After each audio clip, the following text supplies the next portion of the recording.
San समाज की बैठक 2 तारीख को ताऊ देवीलाल पार्क सैन समाज पलवल में हुई। आपको बता दें कि सैन समाज के अध्यक्ष नरेंद्र कुमार एडवोकेट और सैन समाज के गणमान्य लोगों के साथ बैठक हुई। बैठक का मुख्य उद्देश्य जो 26 तारीख को कुशलीपुर में हुई घटना भारत रत्न जननायक कर्पूरी ठाकुर जी के शिलापट और बोर्ड को तोड़ने और उस वालों के खिलाफ मुकदमा दर्ज किया जाए। ऐसे घृणित लोगों द्वारा जो अपराध किया गया है उनको सजा देने के लिए हुई। हम सरकार और प्रशासन से निवेदन करते हैं कि इस शिलापट और कर्पूरी ठाकुर जी का बोर्ड दोबारा लगाया जाए। हम सरकार और प्रशासन से निवेदन करते हैं कि यह कार्य जल्द से जल्द 2 से 3 दिन में किया जाए। भारत रत्न जननायक कर्पूरी ठाकुर जी का बोर्ड लगवाया जाए। अगर यह कार्य नहीं किया जाता है तो ओबीसी समाज सैन समाज इस पर आगे ठोस कार्रवाई करेगा। सभी इस बात से परिचित हैं, ज़्यादा हमें भी इस विषय का पता नहीं था। सैन समाज का व्हाट्सएप पे एक ग्रुप है जिसमें हम भी जुड़े हुए हैं और उसमें लगभग 100 लोग जुड़े हुए हैं। कल से मैं उस ग्रुप में कंटिन्यू मैसेज कर रहा हूँ कि इस तरह जो ये घटना कुशलीपुर में घटी है, कोई साथी उसके बारे में कुछ जानता है, उसको लेकर के हमारी कोई मीटिंग होनी है नहीं होनी है, कौन लोग इसको लीड कर रहे हैं, लेकिन उन 100 लोगों में से किसी के पास कोई जवाब नहीं था। देखिए, ये जो घटना घटी है, सीधी सी बात है, ओबीसी वर्ग का या हमारे सैन समाज का एक बहुत बड़ा अपमान है। और ये घटना किस वजह से घटी है? जिन लोगों ने उस बोर्ड को तोड़ा है उन्होंने इसे अपने वर्चस्व की, अपनी नाक की लड़ाई समझ करके तोड़ा कि हमारा एरिया है, हमारा गांव है और उस समाज का यहाँ पे बोर्ड लगाया जा रहा है। ये भावना थी जिसको लेकर के उन्होंने ये कुकृत्य किया है, जो कि उचित नहीं है।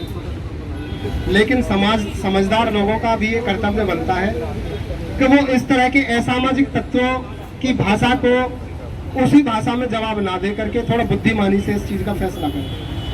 तो पहले तो मैं अपने सैन समाज के सभी युवा साथियों को ये संदेश देना चाहूंगा कि इस प्रकार की यदि समाज में कोई परिस्थिति आ जाती है तो उसको लेकर के कोई भी उत्तेजित ना हो, क्योंकि बुद्धिमान लोग कहते हैं कि साम दाम दंड भेद, ये 4 बातें हैं जिनको लेकर के हमें आगे बढ़ना चाहिए। तो सबसे पहले तो हम बातचीत के माध्यम से, हमारा अपना समाज है, हमारे अपने समाज के बहुत बुद्धिजीवी लोग हैं जो अपने समाज का नेतृत्व कर रहे हैं।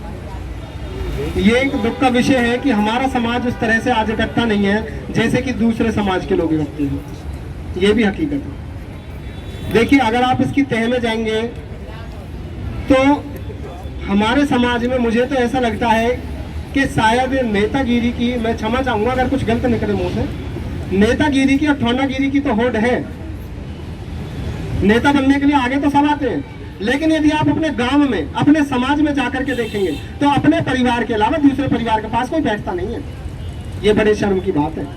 शुरुआत वहां से नहीं होगी कि हमने व्हाट्सएप पर मैसेज डाले। व्हाट्सएप पर मैसेज पढ़ने वाले हम जैसे 2-4 गिने चुने पढ़े लिखे लोग हैं, लेकिन जो हमारे अनपढ़ जो समाज के लोग हैं उनके पास हमें जाना पड़ेगा, हमें अपने परिवार को बांधना पड़ेगा, हमारे अपने गाँव के जो सैन बंधु हैं उनके पास बैठना पड़ेगा, उनकी जो शिकायतें हैं वो हमें दूर करनी पड़ेंगी।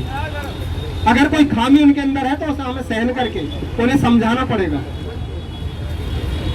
क्योंकि हमारी यदि कमजोरी है तो यही कमजोरी है कि हम जो टूटे फूटे हुए।